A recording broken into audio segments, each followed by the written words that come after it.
In light of new revelations about the rise of the Sith Empire, the Jedi Council has entrusted me with the complex task of organizing historical records from those times. I must trace the origins of the conflict between the Sith and the Jedi, which continues unabated to this day. Let me begin with a key event of that era, the Treaty of Coruscant between the Sith Empire and the Galactic Republic. 3 centuries after the death of Darth Malak and the end of the Jedi Civil War, the Sith Empire re-emerged on the political scene and attacked the Galactic Republic, sparking a war the likes of which the galaxy had never seen. The Great Galactic War lasted decades across a vast number of star systems. Thousands of Jedi and Sith perished in it. But even after conquering half of the galaxy, the Sith Emperor grew impatient, as he had expected a swift triumph. The Lords of the Imperial Dark Council surprised the Republic Senate with their proposal for a truce, a necessity for the Republic, which was also facing the challenge of disrupted trade routes between the Outer Rim and the core worlds due to the Mandalorian blockade. Although the Jedi Council urged the Senate to be cautious, it was clear to them that the Republic could not win the war, and the only hope was a truce. Diplomats from both sides met on Alderaan to discuss a treaty for a galaxy-wide ceasefire, but the Sith were playing their own secret game.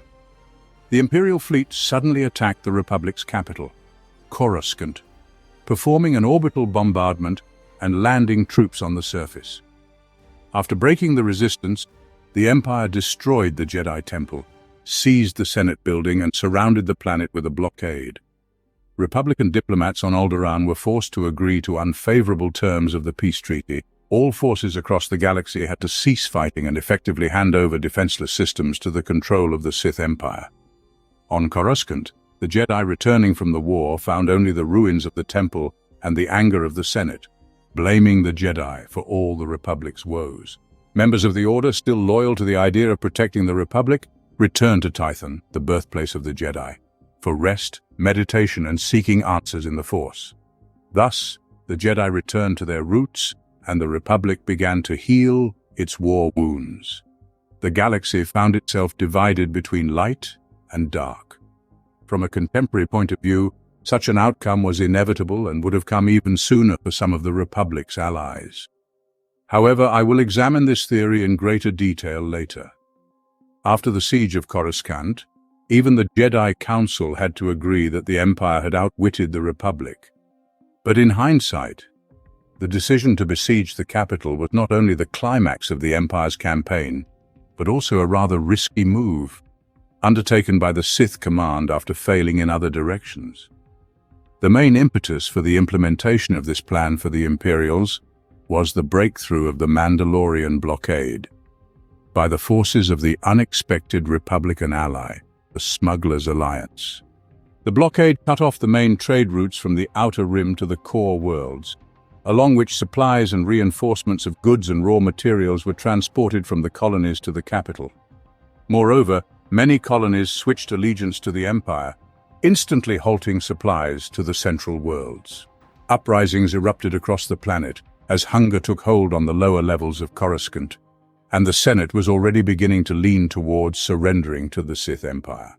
But at the very last moment, a Mirialan smuggler named Hylo Vis made the Republic an offer they couldn't refuse. The Republic needed raw materials and food, and Hylo Vis offered a simple plan to break the blockade.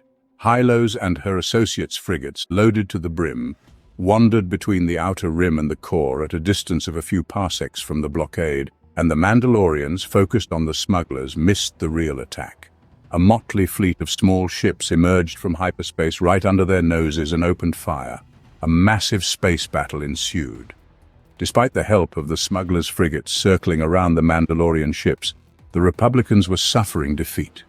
Fortunately, the Republic's command timely rallied ships from nearby systems to the battle site, and with their help, the Mandalorians were defeated.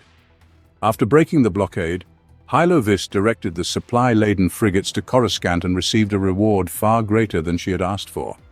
A ceremony was even arranged to honor her, but Hylo did not attend. Rumors spread that a year later the Hutts, whom the smuggler had crossed, killed Hylo Vis. But the memory of the outlaw heroine who gave the Republic an advantage in the war continued to live on. Many believed that the Empire was behind the Mandalorian blockade, but having studied the matter in more detail, I can say that things are not so simple. Mandalorians are true killing machines trained for battle since childhood. Free-hearted nomads have been challenging the Jedi for centuries.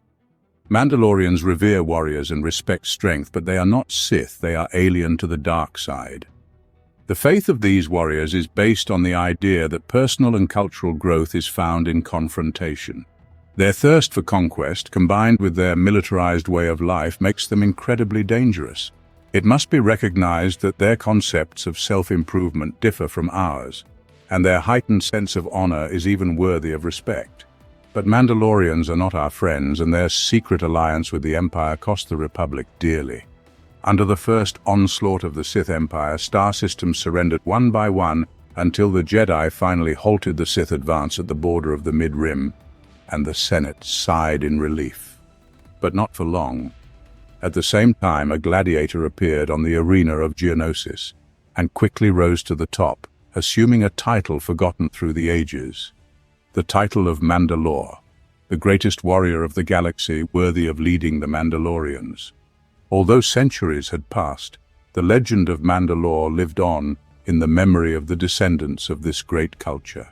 Scattered across the galaxy, mercenaries and bounty hunters responded and came at the call of the new Mandalore.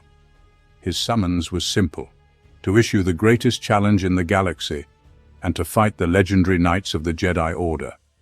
Swiftly gathering his forces, Mandalore positioned them on the Hydean Way, cutting off vital Republic supply lines. Initially, the Jedi were reluctant to divert their attention from battles with the Sith in the Outer Rim, but after a crisis arose in the Senate due to disrupted supplies, ignoring the threat became impossible. The Order responded to Mandalore's challenge, attacked the blockade, and suffered a crushing defeat. The blockade held until the very moment fearless smugglers broke through it, saving the Republic. Mandalore then led his followers in pursuit of new challenges.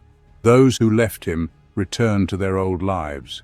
Mandalore became a central figure in the mystery of the Mandalorian uprising, and the key to this mystery I will try to find in the next report.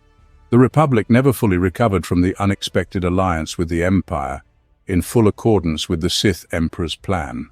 According to Republic strategic data, the Mandalorian uprising was the work of Imperial intelligence, an organization about which very little is known, but whose members were clearly no less dangerous than the Sith themselves. Throughout the war, criminal organizations across the galaxy could not definitively decide whom it was more profitable to support, the Empire or the Republic. Even the Hutt Syndicate, outraged that the Sith Emperor did not include them in his pre-war conspiracy, did not join the Republic due to the cunning of Imperial intelligence. Soon, bounty hunters faced the same choice. Some of them signed contracts with the Empire, but most preferred to remain independent. Repeatedly, Imperial diplomats tried to win over the most renowned mercenaries in the galaxy, and each time they were refused.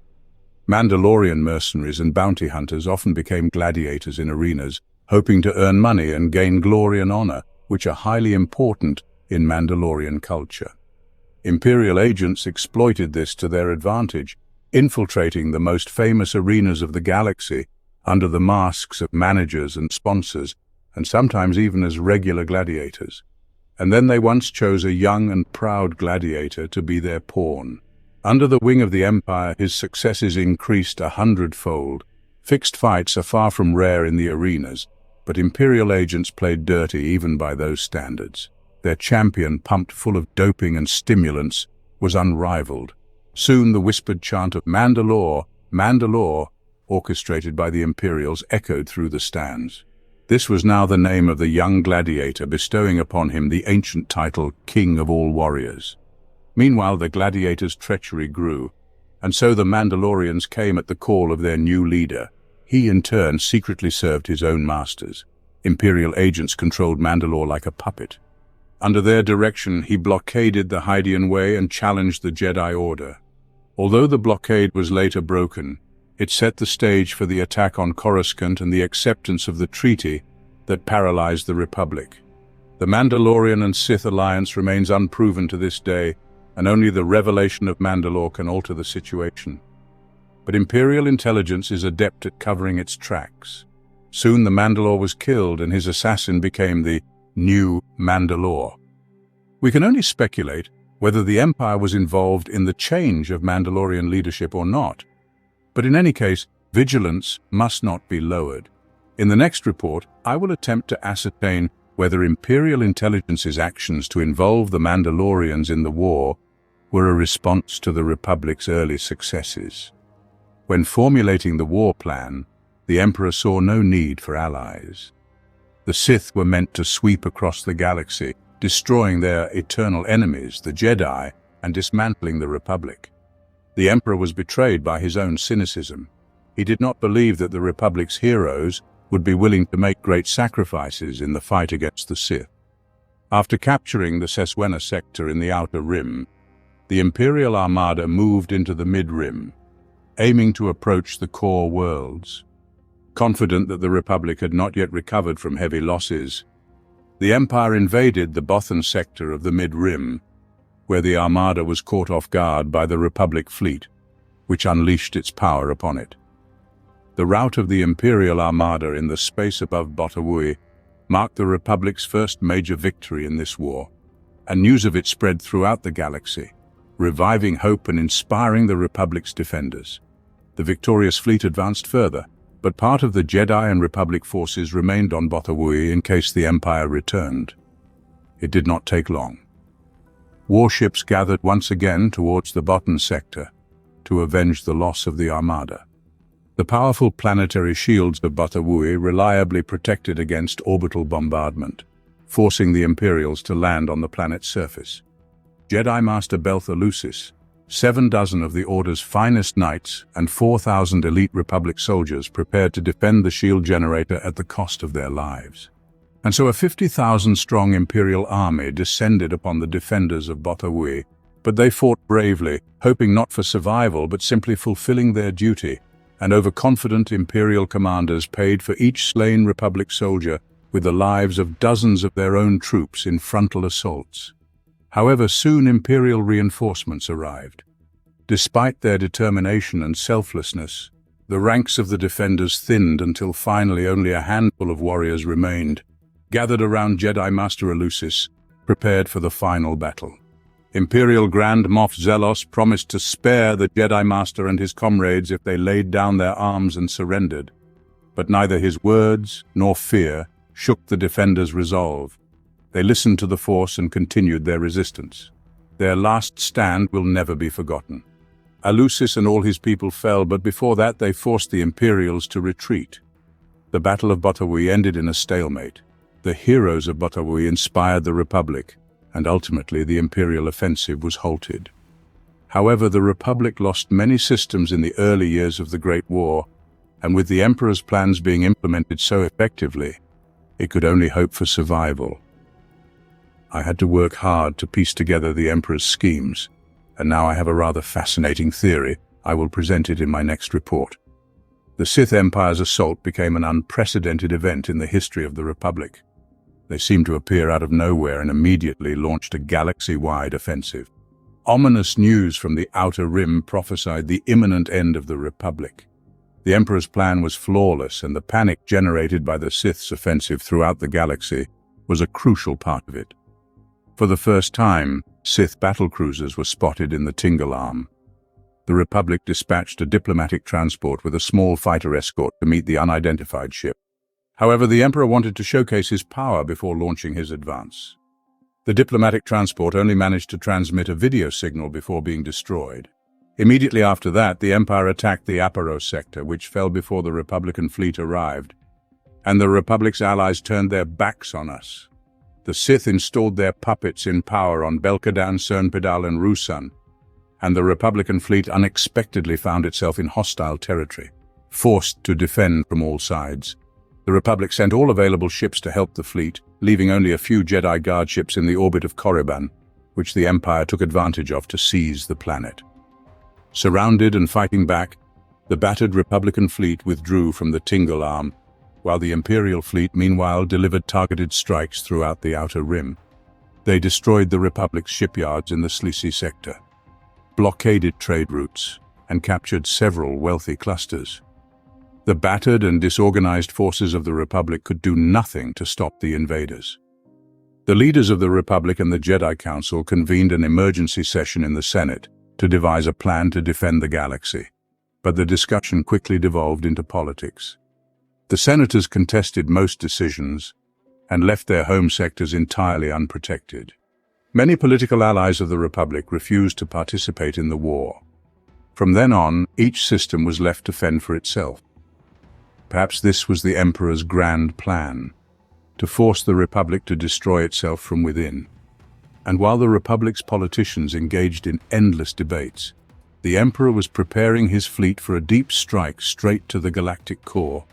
Everything would have been lost if individual Jedi Masters and some military leaders of the Republic had waited for orders from the Senate. But by taking matters into their own hands, they stopped the Imperial advance. The attack and subsequent advance of the Sith Empire was the most coordinated and organized military maneuver in the history of the galaxy.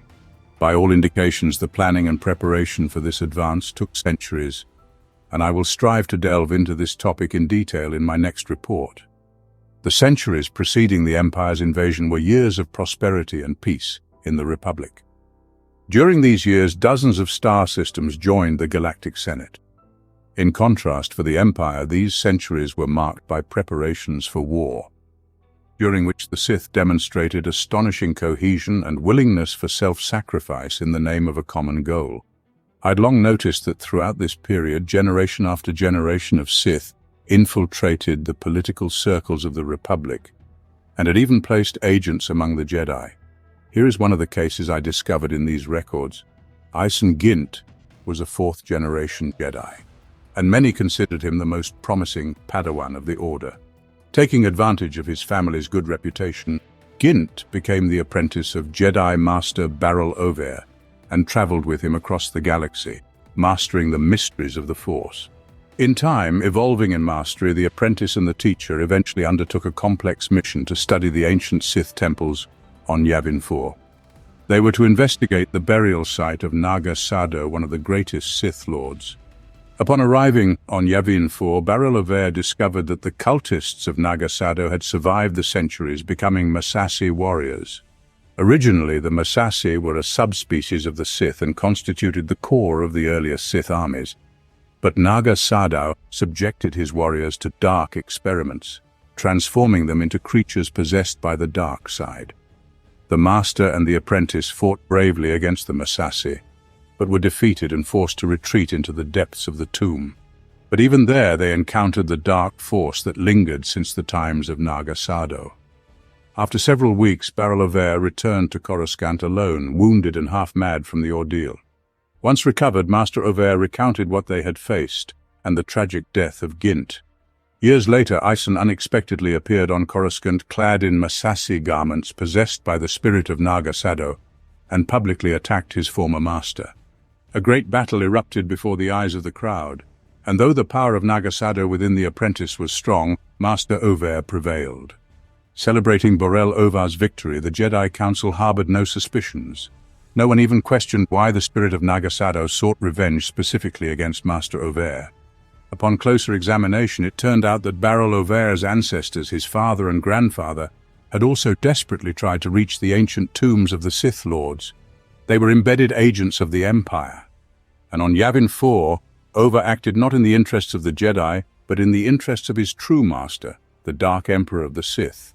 The Emperor knew that the spirits of ancient Sith Lords could threaten his power when the Empire invaded the galaxy centuries later. Over was supposed to seal the tomb of Naga Sadow so that the only adversaries left for the Emperor would be the Republic and the Jedi. How unfortunate that the secret of Baral Over was revealed more than a century too late. Naturally, this discovery begets another question. What other deeds has the Over dynasty accomplished over the generations? This will be the starting point of my next report, the Sith Infiltrators. Today we know that the Empire began laying the groundwork for its return as far back as the Jedi Civil War. Now, the reasons behind the Jedi Civil War are no longer as mundane as they seem to us.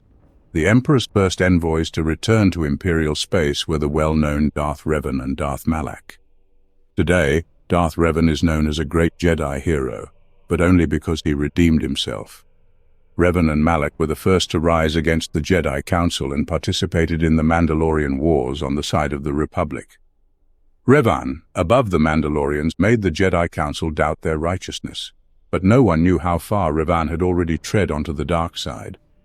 After a crushing victory at Malachor 5, Revan and Malak pursued the Mandalorians into deep space, and there, unexpectedly, they encountered a completely different foe, the revived Sith Empire. We do not know what happened when Revan and Malak tried to confront the Emperor, but they returned already carrying his will, the will of a new Dark Master. They fell to the dark side and were tasked with preparing for a full-scale Sith invasion. Primarily, they needed to locate the star maps leading to the Star Forge, constructed by the Rakatan Empire more than 2,500 years ago. With the help of the Forge, the Emperor sought to expedite the preparation of the Sith Armada to attack the Republic and exact revenge on the Jedi a century earlier. The ambitions of Darth Revan and Darth Malak grew swiftly, and upon reaching the Star Forge, they decided to revive the old Empire. Fortunately for the Republic, Malak's thirst for power led him to betray his master. He attacked Revan's ship and left his master to die. The Jedi found Revan wounded and unconscious. After much debate, the Council decided to erase Revan's memory and return him to the path of the Jedi. Thus, alongside Master Bastila Shan, Revan regained his strength and defended the Republic, overthrowing his former apprentice. The Jedi Civil War was ended, the Star Forge destroyed, and Revan not only forgiven but accepted as a hero. But deep within Revan's memory, however, remained the recollection of a threat far greater than Darth Malak. Although the Emperor's plan failed this time, the Sith Armada continued its preparations. Revan returned to deep space in search of the great evil. It is unknown what happened after that. The ultimate fate of Revan is unclear, yet we have learned much about his fall. The topic of my next report will be the Mandalorian Wars. The fall of Revan and Malak to the dark side was not instantaneous. They went through a period of debate with the Jedi Council and years of horrific battles. In fact, it was the very compassion that led them to participate in the Mandalorian Wars, which ultimately caused the fall of the Master and the Apprentice. The bloodshed in these wars, largely due to the ambitions of the Mandalorian leader, exceeded that of any other war in the history of the Republic. Mandalore the Ultimate sought to create the most powerful army in the galaxy, and to do so he needed to defeat the Republic and the Jedi. Gathering the Mandalorian clans and hiring new warriors, Mandalore, at the head of his Neo-Crusaders, began to conquer undefended worlds in the Outer Rim. Many allies of the Republic were attacked by the Mandalorians, but the Republic's military forces came to their aid only when the enemy reached Taris. In the initial battles, the Republic achieved victory, particularly distinguished by some soldiers, including the brave soldier and skilled pilot Lieutenant Carth Onasi. However, to be frank, the Republic's command did not face strong resistance, as Mandalore the Ultimate secretly restrained his troops to gauge the enemy's strength. Soon, revealing their true power, the Mandalorians broke through the Republic's defenses and captured systems from the Tingle Arm to the very mid-rim. The Jedi Council refused to join the battle. Despite the Mandalorians' aggressive methods of warfare, the Council forbade the Jedi from participating in the war. But as the situation on the front lines worsened, a group of renegade Jedi left the Order and stood in defense of the Republic. Leading these rebels were Revan and Malak. Joining Onasi and the Republic forces, the Jedi rebels turned the tide of the war. Revan instilled in the Republic warriors the strength needed to drive the Mandalorians out of known space. In the final battle, Revan single-handedly dealt with Mandalore, but as a result of activating the superweapon, the Mass Shadow Generator, the planet Malachor 5 was destroyed along with its inhabitants. Revan defeated the Mandalorian army and ended the war, but at the cost of thousands of lives of Republic soldiers and Jedi. At the end of the war, loyal Republic soldiers like Carth Onasi returned to their regular duties, but Revan and Malak continued to pursue remnants of the Mandalorian army into deep space. It was here they found the Sith Empire and finally turned to the dark side of the Force, encountering the Emperor. No one suspected that even the Mandalorian Wars were merely part of the Emperor's dark plans. Thus, upon closer examination, one can see the unexplored sides of the Empire. The theme of my next report will be the history of Exar Kun. The infamous Sith Lord Exar Kun was not connected to the Sith Empire, but his actions paved the way for the Mandalorian Wars and the fall of Revan and Malak to the dark side. Exar forged a strong connection with the Force while still a young Jedi Knight, and rigorous training made him a master of the lightsaber. Seeking to expand his skills, the young Exar ventured further and further into his knowledge of the Force, ignoring his master's advice. He was confident that he would not succumb to the dark side. When Exar Kun's thirst for knowledge started to resemble a thirst for power, the Council became worried. But it was already too late. One day on Alderaan, Exar encountered the spirit of an ancient Sith Lord, Freeden Nard, who pointed the young Jedi to where he could find answers to all his questions. Daring to penetrate the tombs of the Sith Lords on Korriban, Kun faced trials set by the fallen Sith Lords. Having passed them, Exar crossed the line and his fall to the dark side could no longer be stopped. Following the path of other fallen ones, Kun went to Yavin 4 and encountered the Massassi warriors, the terrifying servants of Naga Sadow. They captured Exar Kun and sacrificed him to the ancient Sith worm. There, facing death, Exar fully embraced the dark side and with the sheer force of his anger, destroyed the ancient monster. Then the young Sith Lord led the Massassi and restored the ancient ship of Naga Sadow, which had been left on the planet centuries ago. But that was not enough for him. Seeking to establish himself as the indisputable Dark Lord, Exar Kun attacked the ship of the Krath.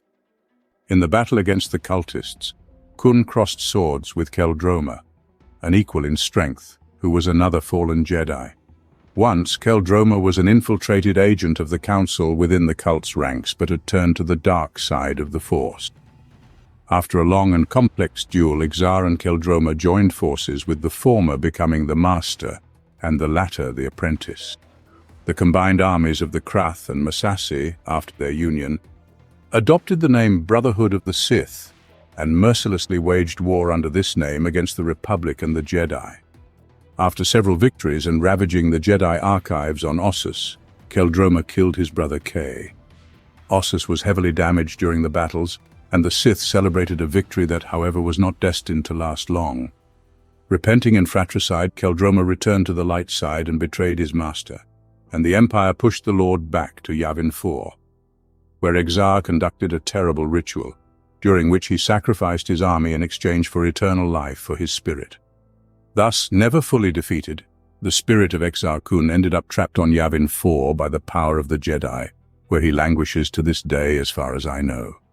Much can be learned from the story of Exar Kun, but most interestingly, he was not connected with the Emperor of the Sith and acted independently. This means that the spirits of the ancient Sith Lords who aided Exar are likely not to approve of or support the Emperor of the Sith Empire we are currently facing. We know little about the personality of the Emperor and how he managed to build the Empire while in exile. But what we do know, I will examine in the next report. For over 1,000 years, the Sith Empire has been expanding unhindered in the distant cosmos. The same Sith Lords who sometimes challenged the Republic turned out not to be Sith at all. They were fallen Jedi.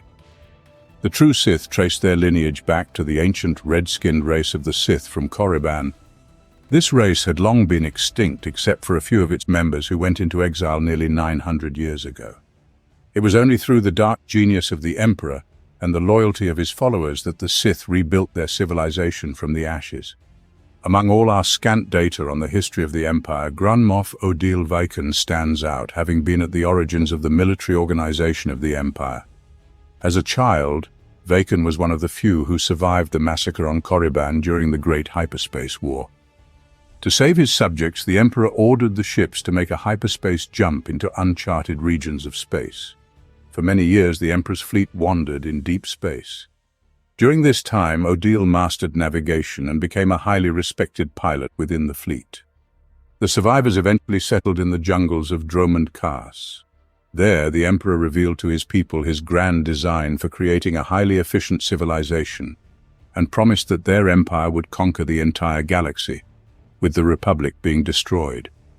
The Emperor planned the rebirth of the Empire himself and then withdrew from affairs, leaving the implementation of the plan to the newly formed Dark Council, which included, among others, Odile Vaiken. While the Council took long and tedious steps to establish a power hierarchy, Odile took it upon himself to ensure order. He summoned all able-bodied, non-force-sensitive men to join the new Imperial army, developing the training methods himself. With the support of his army, Vaiken reclaimed a foothold from the jungles of Dromund Kaas, where he planned to build the new capital of the Empire. Interestingly, one of the records mentions that Odile personally killed a Terentatek at the very spot where the Imperial citadel now stands. After establishing the Imperial capital on Dromund Kaas, Vaiken directed all his efforts toward developing a new Imperial fleet. By directing his forces toward engineering, mining, and manufacturing efforts, Odile laid the foundation for his ambitious plan of creating an Imperial armada. Vaiken knew that it would take centuries to realize the plan and that he would never see even a fraction of what he envisioned. Nonetheless, with the support of the Dark Council, he began the construction of the armada. Thus, Odile Vaiken became the first Grand Moff of the Imperial army. Vaiken perished during a campaign to conquer an unknown system in distant space, and the command bridge of the prototype of the first Star Destroyer became a fitting tomb for the first Grand Moff. However, after Vaiken's death, his vision lived on in the hearts of the Imperials, generation after generation, century after century. The story of Odile Vaiken once again demonstrates the astonishing loyalty of citizens to the regime under which they remain under Sith subjugation. I am certain that the roots of this loyalty delve deep into the times of the Great Hyperspace War, and in the next report I will explore this topic in greater detail. The Great Hyperspace War stands apart from all other military clashes in the history of the Republic. The battles that rage today in many ways merely repeat past conflicts, and the Empire, defeated in that war, has now returned with a full thirst to avenge its defeat. There is no doubt that numerous historical factors led to the current conflict, and the most significant of these factors, in my humble opinion, was how the Republic concluded the Great War. The Great Hyperspace War erupted during a period of growth and prosperity for the Republic after millennia of peaceful existence. The Sith Empire at that time was merely completing its formation period, having conquered all the nearby Korriban systems, far from the Republic's eyes. The Sith were searching for new opportunities for expansion. Moreover, the Empire was engulfed in a power struggle due to the recent death of the Emperor. Among the claimants to the throne was the Dark Lord Naga Sadow, and it seems, by the will of fate, precisely at this difficult moment, two Republican explorers stumbled upon Korriban, and Naga Sadow saw their appearance as a chance to gain a political advantage. The explorers were branded as spies and imprisoned, but Naga organized an attack to use this cover to free the explorers. He orchestrated everything so that the attack appeared to be a Republic military operation to rescue its citizens. By exploiting the growing fear of the Imperial citizens of a Republic invasion, Naga Sadow united the Sith around himself, and the war-hungry populace declared Naga Sadow their new leader. The strike against the Republic was immediate. They attacked on several fronts, including Coruscant. Naga Sadow personally gave orders to all his troops while meditating in a sphere hovering over a gigantic star. The unprepared Republic could not repel the first onslaught of the aggressors, and it seemed that Sith victory was near. But as often happens, the power of the dark side turned against its ruler. Naga Sadow was betrayed by his own disciple, and although the Dark Lord prevailed over the traitor, his battle meditation was interrupted, changing the course of the war. Without command, the Sith troops became disoriented, and soon the Republic pushed the aggressors back to the very star over which Naga Sadow was meditating. Realizing his defeat, the Sith Lord abandoned his troops and initiated a chain reaction that was supposed to blow up both the star and everything nearby. But upon fleeing to Korriban, Naga Sadow found only that a revolt had risen against his rule, and the civil war took away the remnants of the army shattered by the Republic. And although the Sith Lord suppressed the rebellion, he remained defenseless before the Republic fleet that soon appeared, which quickly obliterated everything that was left of the Sith fleet. Naga Sadow escaped once more, this time into eternal exile on Yavin 4. But the next move by the Republic today appears to be a clear mistake. The Sith were defeated, but this was not enough for the Supreme Chancellor. Republic troops, along with the Jedi, were dispatched to Korriban and other Sith planets to ensure that the threat was completely eradicated. It was this very move that forced the surviving Sith to venture into the depths of uncharted space. And at their helm was Naga Sadow. He was soon succeeded by a Dark Lord, the very Dark Lord whom we today call the Emperor. And I believe it is because of this step that the Emperor revived the Sith civilization on Droman Khas. It is precisely because of it that the Empire returned 13 centuries later to seek vengeance against the Republic. Ask yourself this question: how would events have unfolded if the Republic had concluded the Great Hyperspace War differently? But let us not forget that the conflict at the heart of all these wars was sown long before, even before the rise of the old Sith Empire.